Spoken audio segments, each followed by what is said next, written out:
Hay cosas muy curiosas en la vida de uno como cristiano. Y en este tiempo que estamos hablando sobre la oración y hemos tenido todos estos sermones en respecto a este tema, era que yo recordaba que en mi casa nos pasaba algo muy chistoso. Peleábamos mucho. Yo y mis hermanos peleábamos mucho, discutíamos mucho. Y yo tenía una hermana que era muy peleona, ¿verdad? Y yo recuerdo que hubo un tiempo que ella se le metió ir a una iglesia y andaba muy espiritual. Entonces yo la veía orando. Y yo llegaba y me le quedaba viendo cuando oraba y le decía, ¿usted para qué ora? Si esa oración no pasa del techo. Ah, como peleábamos, nos gustaba pelear, entonces buscábamos siempre.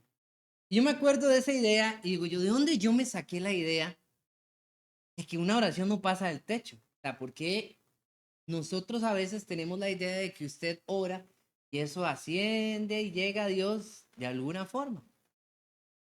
Pues es muy realista en sí. Pero fuera de eso, yo me pongo a pensar y digo, todo aquel que ora, su oración llega a Dios. Todo aquello que pedimos, Dios lo contempla como una posibilidad. Cuando usted y yo oramos, ya lo sabe Dios, entonces ¿para qué orar? Cuando usted y yo decidimos o pensamos dar una plegaria a Dios, sabemos en realidad qué pedimos. Cuando usted y yo oramos a Dios, hay tantas cosas que se podrían venir en tantas preguntas dentro de nosotros. Y todos esos cuestionamientos los arrojo porque en el transcurso de este mes hemos dicho una frase muy reiterativamente dentro de todos los sermones y es la oración del justo puede mucho. Una frase que Santiago alude allá en el capítulo 5. Vaya conmigo rápidamente a Santiago capítulo 5 versículo 16. Vamos a leer más atrás para ver un poquito de todo lo que está hablando Santiago y entender la idea o la analogía con la que vamos a trabajar en esta mañana. Desde el versículo 13, capítulo 5 de Santiago, versículo 13, dice así: ¿Está alguno entre vosotros afligido? Oración. ¿Está alguno alegre? Cante alabanzas. ¿Está alguno enfermo entre vosotros? Llame a los ancianos de la iglesia y oren por él, ungiéndole con aceite en el nombre del Señor. Y la oración de la fe salvará al enfermo y el Señor lo levantará, y si hubiese cometido pecado, le serán perdonados. Confesaos vuestras ofensas los unos a los otros, orad unos por otros para que seáis sanados. La oración eficaz del justo puede mucho. Y claro, Santiago habla desde el contexto de escribirle a una iglesia en la dispersión del primer siglo. Después de que los cristianos han visto que asesinaron a Esteban, la iglesia se ha ido corriendo. Algunos se han quedado en Jerusalén, otros se han ido y Santiago se ha preocupado por lo que ha estado pasando con los hermanos y entonces habla desde un momento en el que hay dispersión, habla un momento en el que hay dones milagrosos activamente trabajando en la iglesia y habla en un momento donde también hay mucha duda e incertidumbre dentro del mismo cristianismo. Y por eso Santiago llega y dice todo esto. Eventualmente yo oro por usted, el hecho aceite hoy en día, eso no va a hacer que las cosas cambien. Yo no tengo poderes milagrosos del dones del Espíritu Santo, pero en ese momento sí. Pero nos deja alusiones muy importantes, ejemplificadas, que nos transmite una cierta idea. Número uno, cuando esté yo triste, ¿qué debo de hacer? Orar. Cuando yo esté enfermo, ¿qué debo hacer? Orar. ¿Qué debo pedir a la gente que haga cuando yo estoy mal, estoy pasando una situación pecaminosa o de enfermedad? Que oren por mí. Pero la clave detrás de todas estas cosas que está diciendo Santiago tiene que ver ahí al final. La oración eficaz del justo puede mucho. Y de todas esas palabras, la que más me atrapa en tratar de entender es una oración eficaz. Porque hay oraciones de oraciones, entonces hay oraciones que no son eficaces. Cuando usted analiza la palabra eficaz, quiere decir que contundentemente tiene una aprobación. que esta palabra genera en nosotros la concepción de que es algo realizado, que es algo activo, que es algo que sí sucede. Si yo les dijera a ustedes, ¿qué es más eficaz, tomar agua o tomar Coca-Cola? Ustedes me dirían, ¿verdad? Tomar agua, porque son personas conscientes, no me van a decir la Coca-Cola. Si yo a ustedes les digo que es más eficaz los domingos, echarse a dormir un ratito más o venir a la iglesia, obviamente como buenos cristianos, venir a la iglesia, adorar al Señor, ¿verdad? Eficaz, eficaz busca la idea de una aprobación absoluta sobre lo que es mejor. Y aquí Santiago nos dice la oración eficaz. Y si yo quiero que mi oración pueda mucho, yo debo saber entonces qué es una oración eficaz. Para hacer una oración eficaz, para que esta oración pueda mucho. Así que en esta mañana vamos a hablar de una oración eficaz.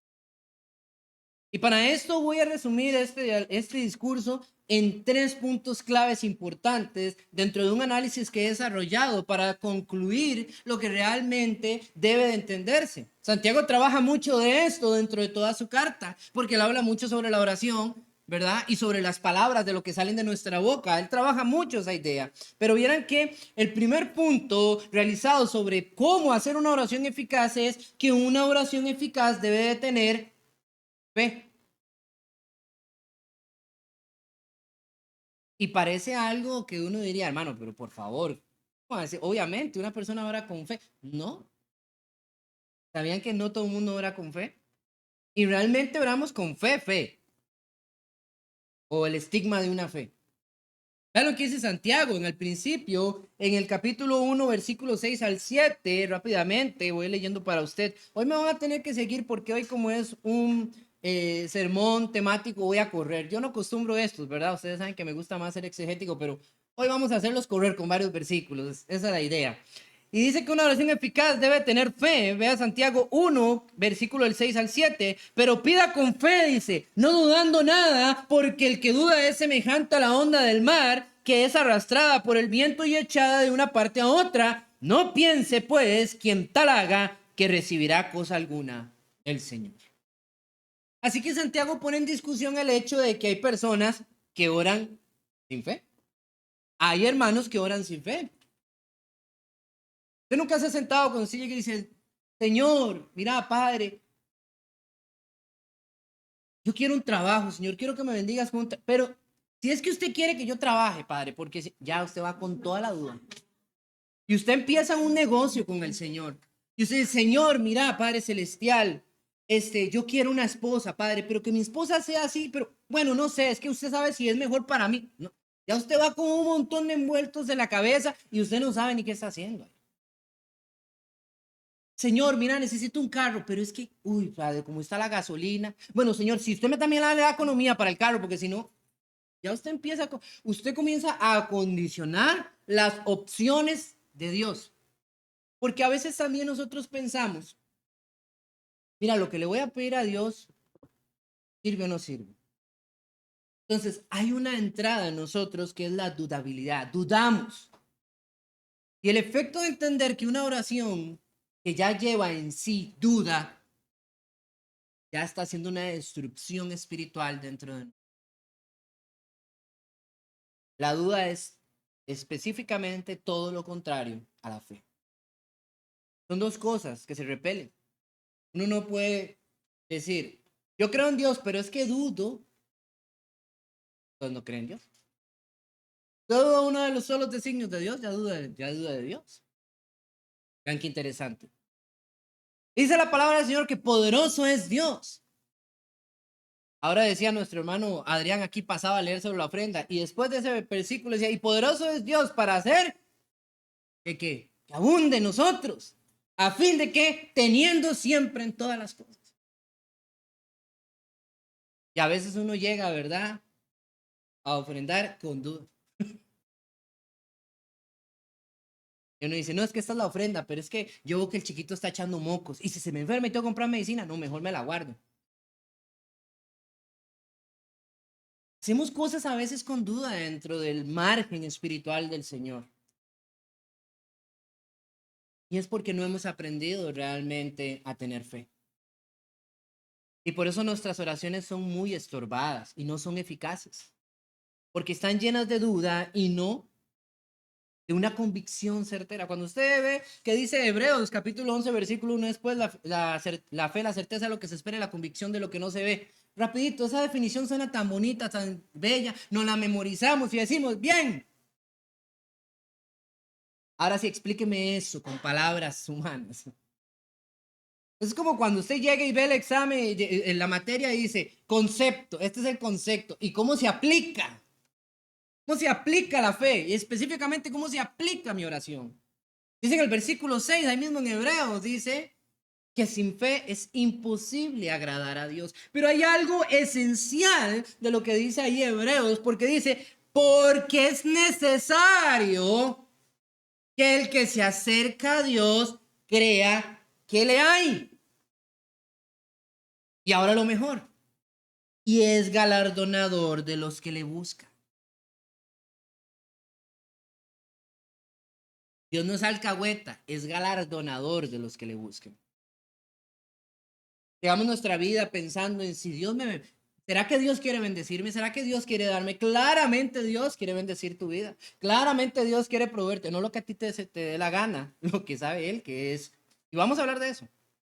Pero claramente lo que usted y yo necesitamos, lo que nosotros necesitamos. Pero a veces nosotros empezamos nuestra oración con dudabilidades. Y véanlo desde este punto, sin fe es imposible agradar a Dios. Así que si usted va a orar con duda, ya su oración no está agradando a Dios. Por eso su oración no es eficaz. A veces nosotros queremos limitar a Dios a nuestra sabiduría humana. Y eso es un grave error.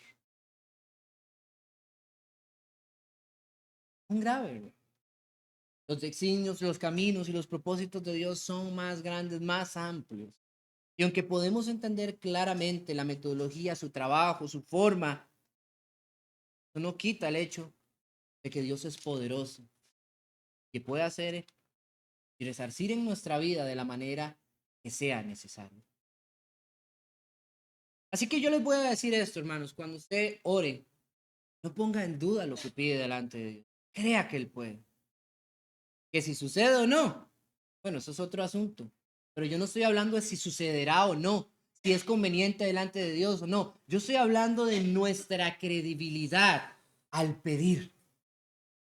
No la respuesta, sino lo que usted está poniendo en oración.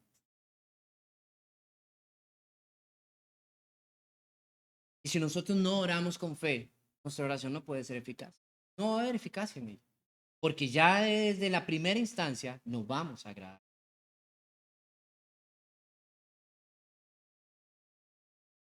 Una vez conocí a una persona que me decía, mira, es que yo tengo un problema para orar.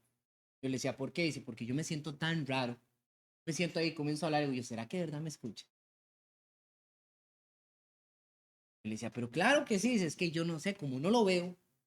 Y es que por años, hermanos, lamentablemente se ha dogmatificado la idea de que la oración es una conversación con Dios, es hablar, tener una charla con Dios, y eso es una mentira, eso no es bíblico.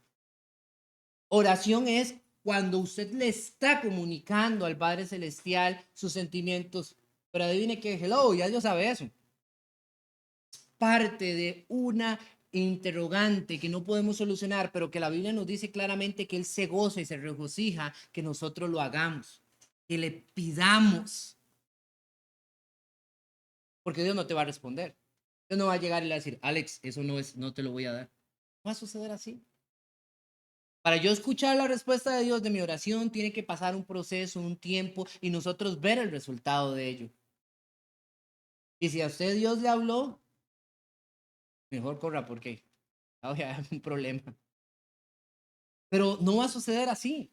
Dios no te va a hablar literalmente. Entonces no es que usted está teniendo una comunicación activa con Dios, sino que usted le está dando al Señor su ansiedad, sus preocupaciones, sus plegarias, sus acciones de gracias. Usted está hablando, pero usted solo está hablando de una manera unilateral, usted hacia Dios.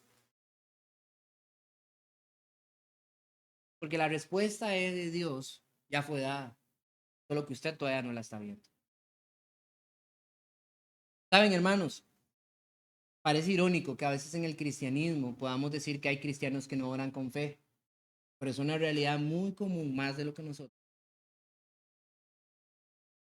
Y sé que para aquellos que ya lo han adaptado más a su vida y que dicen, no, pero yo siempre tengo fe. Bien, hermanos, excelente, me encanta. Ojalá todos fuésemos así, pero resulta que hay quienes, incluso hasta el día de hoy, puede que se hinquen y antes de empezar a orar dirá, ¿será? ¿Eh? Y entonces hay dos cosas que la fe nos hacen entender para nuestra oración. Número uno, que yo no puedo orar si no creo que Él está ahí escuchándome. Si yo no creo que Él está ahí escuchándome, estoy hablando al viento. Y número dos, yo debo de saber que Él es galardonador.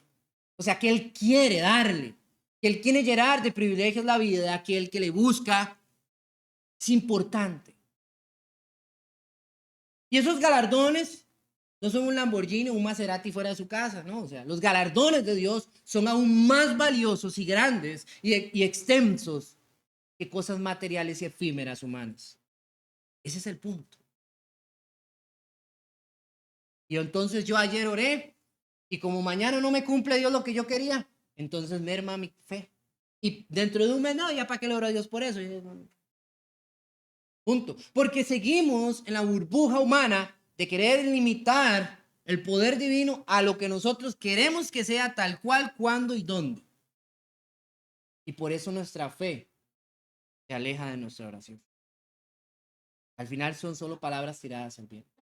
Hay otra cosa importante para que nuestra oración sea eficaz, mis queridos hermanos. Y es que una oración debe estar conforme a la voluntad divina. Y ese es el punto que ayudaría a solventar lo anterior. ¿Cuál es? Exactamente el hecho de entender y comprender si lo que pedimos delante de Dios es algo razonable. Sí, razonable, hermano, pero eso no es algo de humanos. No, claro, el Señor nos invita a razonar y razonar en Él. Vea lo que dice en Juan capítulo 5, versículo 14, dice, y esta es la confianza que tenemos en Él, que si pedimos alguna cosa conforme a su voluntad, Él nos oye. ¿Qué pedimos? Muchas veces nos acercamos, y ya hemos hablado de esto en estos sermones de este mes. Pedimos cosas que son meramente lo que yo quiero. Yo. Pero no pedimos nada con lo que Dios quiere. Son los errores que nosotros a veces tenemos dentro del aspecto de llegar a orar. Nos acercamos a presentarle esto al Señor, a decirle. Y uno llega y dice, Señor, por favor, Padre Celestial, un trabajo. Padre, yo necesito un trabajo, yo quiero un trabajo donde yo gane bien, Padre Celestial, donde pueda darle a toda mi familia y todo. Y lo menos que se nos olvidó es que tenga los domingos libres para ir a servir a la iglesia. El que sea, Señor, pero lo necesito pronto. ¿Cuál el que sea? Dice, Señor, yo no te quiero dar el que sea. Yo quiero darte donde seas útil. Y para eso tengo que esperar porque van a echar a 4 personas de allá y estamos acomodando las cosas. Calma. Pero usted está ya. Y que sea mi voluntad. Y Dios no me dice, no me responde. ¿Por qué? Porque usted sigue empeñado en pedir lo que usted le da la gana y no lo que está en la voluntad de Dios. Eso es como el chiquito que llega y le dice, papi, papi, mami, mami, mami, ¿qué? Deme el cuchillo. Y usted ya hasta lo ignora, no lo quieren. Pero deme el cuchillo, deme el cuchillo, deme el cuchillo, deme el cuchillo. Y usted sigue pidiéndole un cuchillo al Señor. Y no nos damos cuenta de que nuestras oraciones están inclinadas a conceptos humanos y no divinos. Y estamos en una comunicación divina, estamos en un mundo divino, estamos hablando con un ser divino. ¿Cómo ve Dios nuestra ansiedad, nuestra preocupación humana? ¿No dice Santiago mismo claramente que la vida es como neblina, que nada más pasa? Y nosotros estamos más angustiados por las cosas efímeras que por las espirituales. Y las espirituales trascienden.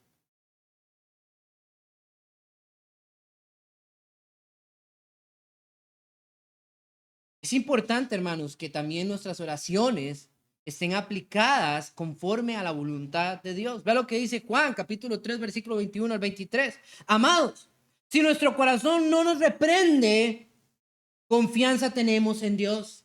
Y voy a dejarlo ahí. Es importante lo que dice Juan. Si nuestro corazón no nos reprende, Juan viene hablando de varios conceptos específicamente de solicitar a Dios, de pedir a Dios. Y él dice, si nuestro corazón no nos reprende, ¿cómo es que cuando vamos a orar nuestro corazón nos reprende? Porque cuando nosotros sabemos y entendemos lo espiritual, sabemos desde primera instancia que lo que estamos a punto de pedir ni siquiera es algo importante espiritualmente hablando.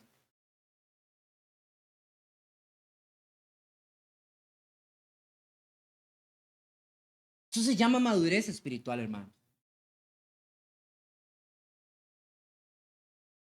Dígame una cosa, si nos pusiéramos aquí en rodillas y todos nos sentáramos, nos inclináramos aquí en rodillas y dijéramos, hoy vamos a rogarle a Dios para que a todos nos dé un Maserati, ¿se sentirían con ganas de hacer eso?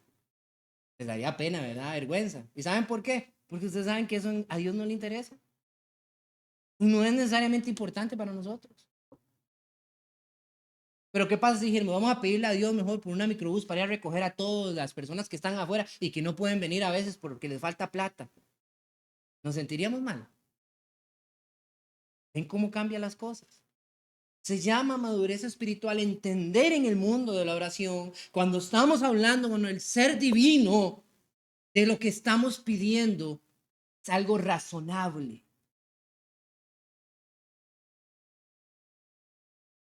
Hay esposos que le piden al Señor que le quiten la esposa. ¿Mm? ¿Saben? Hay hijos que llegan y le dicen, ay Señor, es que este papá, esta mamá. Nuestras oraciones a veces están más vinculadas y son una falta de respeto. ¿Saben por qué? Que es solo humano, humano, humano y nada espiritual. Y para que una oración sea eficaz tiene que ser escuchada por Dios. Y dicen tanto Juan en esta carta, en un lado como el otro, en el 14, así como en el 3, perdón, en el 5, así como en el 3, que hay algo que activa el que Dios escuche nuestras oraciones y que esas oraciones deben de estar dentro del propósito divino. A veces decimos, es sí lo que Dios quiere, es que lo que Dios quiere siempre va a ser lo bueno. Dios no es de otra naturaleza. Dios no es que usted está enfermo y Dios no me quiere sanar. No, porque Dios se va a reír, ah, estás enfermo. No, esa no es la idea en Dios. Dios siempre quiere lo bueno. Y usted y yo pensamos muchas cosas humanas como lo primordial. Y es aquí donde nos equivocamos. Y continúa diciendo Juan, ahí mismo en el 3, versículo 21, y dice, y cualquier cosa que pidieran, pidiéramos, la recibiremos de Él, porque guardamos sus mandamientos y hacemos las cosas que son agradables delante de Él. Y este es su mandamiento, que creamos en el nombre de su Hijo Jesucristo y nos amemos los unos a los otros como Él nos ha amado. ¿Qué pido yo cuando me acerco a orar por Dios? ¿Mm? Pido cosas que son de bien, pido al Señor cosas que son necesarias para mi vida espiritual o para mi comodidad. Les voy a decir una cosa, nosotros somos muy chineados los seres humanos. Un hombre llegó y quiso seguir a Jesucristo y él le dijo, el Hijo del Hombre no tiene ni dónde recostar la cabeza. Incluso aludió, las zorras tienen guaridas y los conejos madrigueras, pero el Hijo del Hombre no tiene dónde recostar la cabeza. Pajarillos tienen nidos, todo. O sea, los animales tienen dónde. Yo no tengo ni dónde ir a dormirme hoy.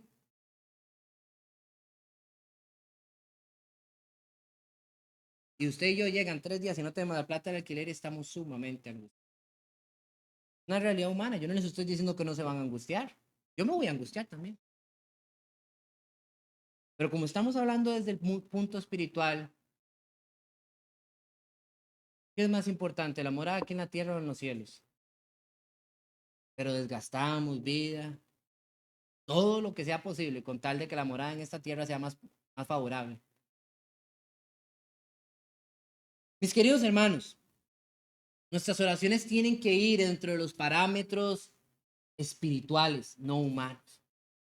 Sí, definitivamente vamos a pedir a Dios, vamos a decirle, Señor, me duele, me siento mal, estoy sufrido, ¿cierto? Y Dios sabe que eso está pasando en nosotros, eso es algo normal y humano, pero eso también pasará, hermano. Eso también pasará. Cristo estuvo clavado en una cruz y eso también pasó. Todo tiene tiempo y su momento, ya hemos hablado de eso. Así que hay que entender que los designios divinos no están dentro de la calificación humana, número uno, y que los designios divinos incluso ya están trabajando antes de que usted y yo incluso lo hayamos pedido. Pero Dios espera que tengamos fe en nuestra oración. Y Dios espera que también nosotros estemos pidiendo cosas acorde a lo espiritual y no a lo carnal. Es importante analizar eso. Y tal vez lo último y más valioso de toda esta idea dentro de la oración eficaz, pero no he terminado, es que una oración, para que sea eficaz también, hermanos, debe provenir de los justos de Dios. Y aquí es difícil. No es difícil de entender, difícil de lidiar con esto.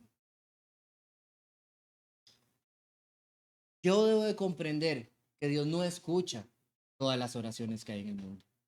Hay millones de personas que ahorita en este momento están orando y no a todos los está escuchando. Y no lo digo porque a mí me gusta decir eso. Yo quisiera decir todo lo contrario. Yo quisiera decir que Dios escucha la oración de todos, perdón, cualquier persona que estuviera alrededor del mundo. Pero yo no puedo decir eso. ¿Saben por qué? ¿Saben lo que dice Proverbios, capítulo 15, versículo 29? Proverbios, capítulo 15, versículo 29 dice: Jehová está lejos de los impíos, pero él oye la oración ¿de qué? De los justos. Aún más, primera de Pedro, Salmos 34, 15, ya que estamos por ahí cerca, Salmos 34, 15 dice: los ojos de Jehová están sobre los justos y atentos sus oídos al clamor de ellos. Y primera de Pedro, capítulo 3, versículo 12. Porque los ojos del Señor están sobre los justos y sus oídos atentos a sus oraciones.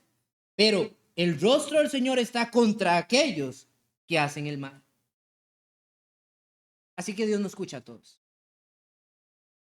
Dios no escucha a todos. Por eso necesitamos saber qué es una oración eficaz. Porque si no, ¿qué estamos haciendo?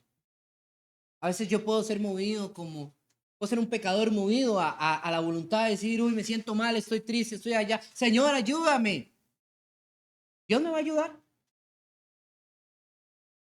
Si Dios me pudiera responder esa oración en ese momento, no porque Él pueda, sino porque Él no va contra sus normas, ¿qué me diría? ¿Quién eres tú? Es como cuando usted llegue y le toca la puerta de la casa, un señor, y le toca y le dice, buenas, ¿cómo está? Vengo para que me dé de comer. ¿Y usted quién es usted? ¿Por qué le voy a dar de comer? Usted no es mi familia, usted no es nadie conocido para mí, para ayudarle. Y ojalá usted tenga poquito, nada más apenas, para servir. No, pero es que sí, yo vengo aquí porque usted tiene que darme de comer. ¿Por qué? Porque dicen que usted le da de comer a la gente. Y el mundo cree eso con Dios. Cree que pueden orar y Dios tiene que darles. Porque están orando y porque Él es Dios. Pero la Biblia nos dice claramente que Dios no escucha a todas las personas, sino escucha a sus justos, a sus santos, sus hijos. Y es ahí donde hay una gran diferencia. En el Evangelio según Juan, capítulo 9, versículo 31, hay un versículo muy, muy famoso para nosotros. Jesucristo hizo un milagro, le dio la vista a un hombre ciego, y a ese hombre ciego lo increparon los fariseos y saduceos y le dijeron, ¿quién hizo esto contigo? Él decía, yo no sé, dice. Él no sabía. Y dice, es que ese hombre fue un hombre pecador, conociendo que había sido Jesús. Le dice, bueno, yo no sé si era pecador, dice él, pero me da gusto lo que dice en el versículo 31 y dice, y sabemos que Dios no oye a los pecadores. Así que si yo ando en pecado, ¿Dios me puede escuchar? No. Pero si hay, pero si alguno es temeroso de Dios y hace su voluntad, a ese oye. Y esto es lo que nos hace una diferencia. Dios no oye a los pecadores. Dios solo escucha a sus hijos, a sus justos. Pero la condicional de Dios, si hay un corazón, si hay una persona que está ¿qué? Humillada delante de él. Mismo decía David en el Salmo 51:17. Los sacrificios de Dios son el espíritu quebrantado y el corazón constricto y humillado. No despreciarás tú, oh Dios. Pero ¿qué se dispone eso? Es una persona que está sufriendo, que está triste, que está deprimida. Dice, Señor, ayúdame. O es una persona que dice, Señor, sé que estoy mal y necesito de ti. Ah, vemos la diferencia, mis queridos hermanos. Dios escucha solo a sus hijos, pero fuera de sus hijos solo va a escuchar a aquellos que ve que su corazón está preparado para comenzar a cambiar. Hermanos, nosotros tenemos que entender esto. Tenemos que comprender esto. Porque tenemos que cambiar la mentalidad de muchas cosas que nosotros hacemos en realidad de la oración. Yo he visto tantas cosas relativas con esto. He visto madres que saben que sus hijos van ahorita inmediatamente a ir a robar y que el Señor te acompañe y pidiéndole al Señor y que vuelva bien, Padre, y que no se muera en el camino. Dios va a escuchar algo como eso. Dios tiene una injerencia o va a tomarse las cosas dedicadas en una injerencia como eso. Están a su suerte y es lo que queremos entender a través de esto. El respaldo divino de Dios está con sus hijos porque sus hijos le obedecen, porque sus hijos creen en Él, porque sus hijos confían en Él, porque sus hijos no van a pedir algo absurdo que no está en las normas divinas. Por eso las oraciones de sus hijos ascienden y son eficaces. Eficaces, hermanos. Yo no sé si usted alguna vez se puso a pensar, pero ve la diferencia a la que nosotros estamos otorgados hoy en día a la diferencia del Antiguo Testamento. En el Antiguo Testamento muchos hombres y mujeres oraban y pedían perdón a Dios por muchas y múltiples cosas, pero la cosa era diferente. Cuando Dios levantó el tabernáculo, se irguió. Había una metodología en la que la plegaria del pueblo era escuchada. David en el Salmo 141, versículo 2 decía, suba mi oración delante de ti como incienso. ¿Se acuerdan la idea de subir? De que la oración levante. David lo dijo porque él estaba hablando desde la figura clara que había en el pueblo de Israel. Ellos oraban, mis queridos hermanos, pero solo una vez al año. Las oraciones eran llegadas a Dios. ¿Cómo? Había una manera simbólica en que esto se hacía. Cuando usted ve el parámetro de eso, se llega y se da cuenta, según las normas de Levítico, Deuteronomio, todo el margen de lo que tenía que ver con el tabernáculo y cómo es que esto se expresaba. Había un incensario al frente del cortinal que estaba, ese velo, que estaba antes de llegar al lugar santísimo. Entre el lugar santo y santísimo había un velo y en frente de ese velo había un altar, el altar del incienso. Y se tomaba del sacrificio y se echaba en el altar del incienso junto con todas las especies aromáticas que se colocaban día a día ahí, y solo esa vez al año el pueblo de Israel esperaba que el sumo sacerdote, el intercesor de sus pecados, de sus oraciones, llevara el incienso y con él poder entrar al lugar santísimo. De hecho, ni siquiera el sumo sacerdote entraba de una. El sumo sacerdote tenía que dejar que el incienso primero llegara y llenara para no perecer. Y aún más, si ese sumo sacerdote no estaba bien delante de Dios, si no estaba en completa armonía y paz, santidad, ese sumo sacerdote se moría, no entraba. Y así vienen que las oraciones del pueblo no llegaban a la presencia de Dios, porque necesitaban un intercesor. ¿Saben? Un intercesor humano, tal cual como usted y yo, lleno de errores y de pecados. Pero nos dice el libro de Hebreos que nosotros tenemos un sumo sacerdote distinto en el cristianismo. Él está a la diestra del Padre intercediendo. Nos dice que su sacerdocio es riquísimo, lleno de mejores promesas. Y él dice, por tanto, acerquémonos con mucha mayor confianza. Me encanta cuando Juan habla en Apocalipsis capítulo 5, versículo 8. Al principio dice, y cuando hubo tomado el libro y 4 seres vivientes y los 24 ancianos se postraron delante del Cordero, todos tenían arpas y copas de oro llenas de incienso. Y nos da una figura elemental, no real, sino interpretativa. Pero él explica esa última frase, Juan, y dice que son las oraciones de los santos. Ahí están nuestras oraciones, hermanos.